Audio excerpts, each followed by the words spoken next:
Just days after returning from their trade talks in the U.S., South Korean officials were back on a plane earlier on this Wednesday, headed for Washington, D.C.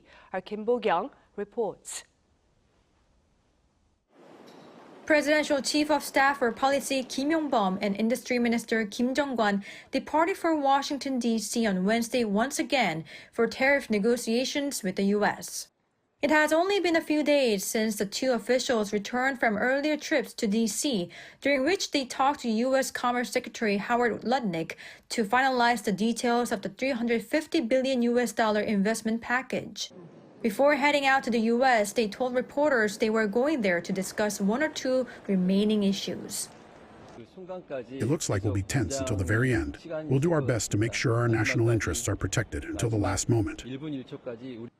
When it comes to the possibility of reaching the agreement by the upcoming summit between Presidents Yi and Trump that will be held in line with the APEC leaders' meeting, the Presidential Chief of Staff for Policy said the government is not considering signing an MOU based only on a partial agreement while leaving key issues unresolved just because of the event.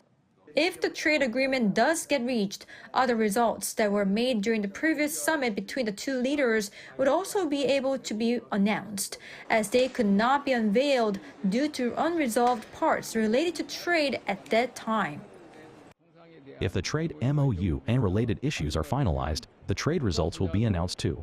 I also expect that many of the key achievements tentatively agreed at the Washington summit can be made public together.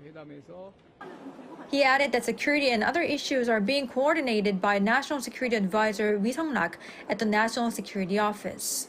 Meanwhile, the impact of U.S. tariffs is starting to show in Korea Customs Service data, with exports to the U.S. for the first 20 days of October plunging 24.7% compared to the previous year. Even considering there were 2 less working days during this period, exports to the U.S. were still down more than 10%. Total exports to all countries from October 1st to 20th totaled $30.15 billion, down 7.8% from the same period last year, largely due to that fall in exports to the U.S. Kim Bo-kyoung, Arirang News.